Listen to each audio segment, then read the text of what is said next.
Hoy lo ponemos un poquito más temprano porque tiene que trabajar el doctor. Muy bien. ¿Cómo le va, doctor? Estoy Buen día. trabajando. Bueno, sí. Y esto también forma parte del trabajo, Parte del trabajo. la comunicación. Mire, mientras los medios nacionales están prácticamente absorbidos y condicionados por el caso de los Rappi con todas sus derivaciones, en otro país, porque parece ser otro país, otro universo, en otro territorio, y no tiene ningún tipo de eco, pero sí lo tiene en el lugar de los acontecimientos, en Río Cuarto se vive un estado de verdadera convulsión, agitación y movilización de la gente con motivo de una condena que ha dictado un tribunal penal junto con los jurados populares. Esa sentencia que se ha dictado ha nacido herida de muerte, virtualmente, y ha llevado a que muchos sectores jurídicos y no jurídicos, sociales y de otra índole, hayan ganado a la calle y hayan hecho manifestaciones con cientos y cientos de asistentes a esa marcha que no tienen nada que ver con el núcleo familiar de la persona condenada, sino que son personas que han seguido todas las alternativas del juicio por los medios de prensa de Río Cuarto, que son muchos y variados. Concretamente, Sergio Medina se llama, un trabajador de las albahacas, trabajaba en el terreno de la construcción, el resto de la familia en el campo. Fue acusado de haber dado muerte a una comerciante de Río Cuarto de 37 puñaladas. Sí. Fue acusado de eso y en su momento el fiscal de instrucción, después de una serie de alternativas, apelaciones, en un momento un juez de control lo puso en libertad porque decía que no había ninguna prueba, directa ni indirecta, no había nada, había una mera suposición.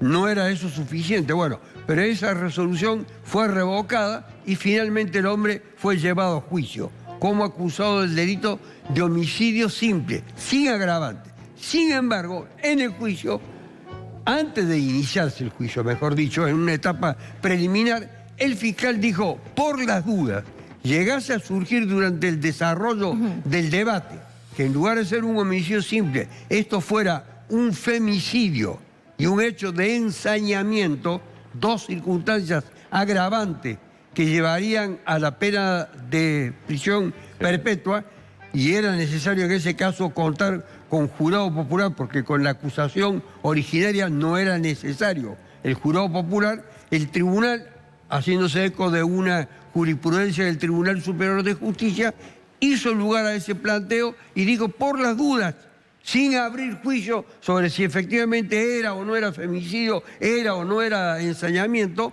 vamos a llamar al jurado popular y vamos a ampliar la acusación de manera tal que el acusado se pueda defender, pero sin abrir juicio sobre si eso efectivamente era materia de, no solamente del juzgamiento, sino de la acusación directa que se le hacía al acusado. Por las dudas, entonces, para que no se anulara todo el desarrollo del juicio, llamaron al jurado popular. Se constituyó el jurado popular en una sala especialmente del nuevo edificio que tiene tribunales de Río Cuarto, en una sala especialmente acondicionada para este tipo de juicio, una multitud, verdaderamente se convocó el día, una multitud de asistentes de fiscalía, asesores letrados, fiscales, público en general, abogados y gente de la sociedad en el sentido más amplio de la palabra, no es un concepto elitista a la que estoy exponiendo. Se convocó el día miércoles para escuchar los alegatos. El alegato del fiscal fue apabullante, brillante, demoledor, una pieza memorable, una verdadera cátedra. Y además de eso, enfocó, porque tenía que hablar al jurado y tenía que hablar al tribunal técnico, todas las alternativas, todas las secuencias, lo que es la credibilidad para pensar que una persona puede ser la autora de un hecho, la probabilidad, que es una etapa superior, que puede hacer pensar que es suficiente la probabilidad para elevar una causa a juicio, pero hay que tener la certeza, o sea, la seguridad para que la persona sea declarada culpable. Tras ese brillante alegato, el fiscal dijo, está la credibilidad, está la probabilidad, pero yo no tengo la certeza.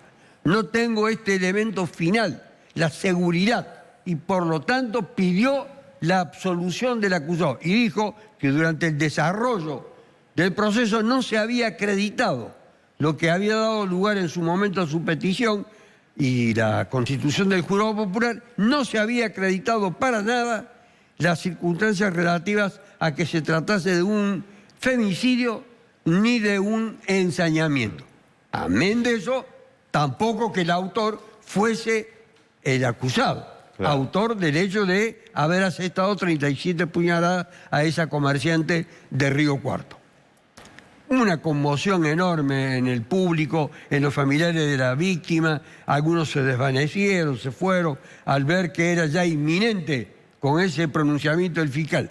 Si no hay querellante, con la afirmación del fiscal que no tiene motivos para acusar y pide la absolución, el proceso termina. Porque no hay más acusación. Pero habiendo querellante y estando el querellante, representante de la familia de la víctima, equiparado en sus posibilidades de planteo de tipo acusatorio al fiscal, el querellante sí mantuvo, sin ningún fundamento, mantuvo la acusación, en el sentido de que era el autor, en el sentido de que se trataba de un femicidio, de un hecho de ensañamiento por la cantidad de lesiones que se habían producido, y consiguientemente solicitó la prisión perpetua, habilitando de esa manera a que el tribunal y el jurado continuara con el desarrollo del juicio. Tuve a mi cargo la defensa, sostuve la misma posición del fiscal, pero desde otra perspectiva, haciendo hincapié, más que en las cuestiones estrictamente de carácter jurídico, procesal, con toda la historia que el fiscal reunió en esa pieza que digo es histórica y tiene de ser conocida por todos los institutos de derecho procesal penal de la República Argentina, con un añadido que me había olvidado de señalar, que es también histórico. Cuando terminó su alegato, algo que nunca he oído, ni visto, ni conocido, ni alguien me lo haya transmitido, le pidió permiso al tribunal para dirigirse ya no a los familiares de la víctima. A los familiares de la víctima les dijo, les pido perdón, conozco su dolor, tengo la íntima convicción de que el acusado puede ser el culpable, pero yo no tengo la evidencia, no tengo la prueba y no puedo pedir la condena en un acto humanitario. Pero este otro aspecto que le quiero señalar, que es para mí más trascendente todavía, se dirigió al público. Sí. Y sobre todo al público, en el público él advirtió que había muchos empleados de la fiscalía, de distintas jerarquías y de distintos roles. Y le dijo, no se puede condenar a la marchanta, no se pueden imponer penas, virtualmente ese fue el concepto. Se dirigió en una brevísima exhortación para que los fiscales actuasen con objetividad. No son acusadores que tienen que tener la obligación inexorable de pedir la condena. Le dio una lección en 3 palabras, en 2 minutos, en 3 palabras muy bien formuladas y con un gran espíritu didáctico. Mi alegato estuvo ceñido a la cuestión de acreditar muchos extremos de la acusación que no habían sido probados de ninguna manera. No había ninguna prueba, nadie lo vio entrar, nadie lo vio salir. Un médico dijo, tenía que haber salido de allí del lugar del hecho bañado en sangre, no hay ninguna evidencia de que alguien... Nada de la sangre acumulada en el lugar le pertenecía al imputado. El arma que había sido utilizada, que era un cuchillo, no fue secuestrada. Solamente una persona dijo que lo había visto salir caminando en el momento en el que la víctima en automóvil se dirigía a su trabajo. Eso y una captación a 300 metros de una cámara de un negocio que lo había visto caminando por el centro. Luego una conversación telefónica con una hermana de la víctima que había sido no muy coherente en lo que se había conversado, eran las únicas bases de una imputación imposible de ser sostenida, de acuerdo al criterio del fiscal y de acuerdo al criterio que yo también expuse desde otra perspectiva. Viernes a la tarde, Empezó a las 4 de la tarde. Eran las 23:45. Después de 3 horas y media de deliberación, la sorpresa que ganó a todos, periodistas, letrados, fiscalía, abogado defensor, todo el mundo, el tribunal, jurado popular, y jurado técnico, por unanimidad resolvieron declararlo autor del hecho y condenarlo a la pena por homicidio simple. Sí. No por homicidio agravado por alevosía, no por tratarse de una mujer, el hecho, perdón, no alevosía, femicidio y ensañamiento. No por tratarse de una mujer, habrá que leer los fundamentos, se trata de un femicidio. Ese es un punto importante para tener en cuenta. No por tratarse de una mujer, se trata de un femicidio. Punto 1. Y punto 2, no por tratarse de una cantidad inusitada de puñaladas que se le aplicaron, eso significa saña, propia del ensañamiento, del que mata y quiere matar haciendo sufrir. No, esos dos aspectos han sido eliminados. Habrá que leer los fundamentos el día 9 de marzo. Se produjo una reacción del público brutal, intensa, una gran... Esa misma noche ya hubo una movilización y el lunes comenzaron las marchas de repudio. Algunos dicen que el tribunal ha estado influenciando al jurado popular, lo que le está prohibido porque el jurado popular tiene que reunirse y deliberar sin la presencia de los jueces.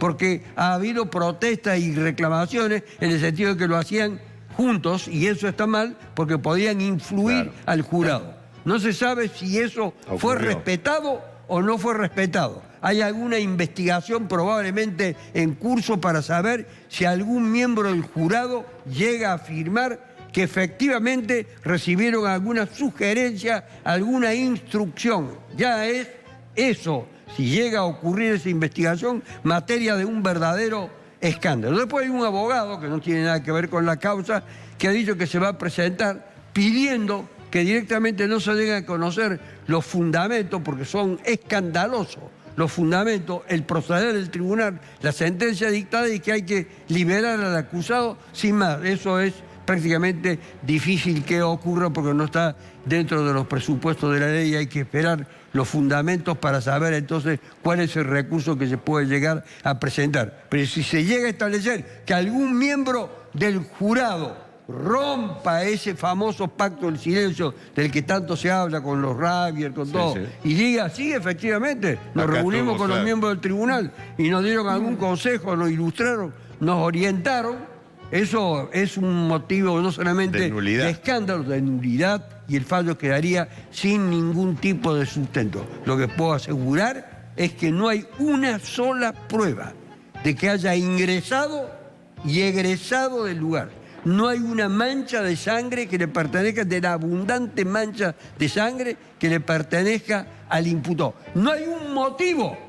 Es más, para terminar, la pericia psicológica lo describió como una persona con rasgos esquizoides. Es decir, no tiene intereses sentimentales, no tiene pasión sexual, no tiene vocación por entablar vínculos ni relaciones de carácter afectivo ni de ningún tipo. Si se da, se da. Y si no se da, le da lo mismo. Está encerrado en sí mismo. Vive todos los procesos interiormente.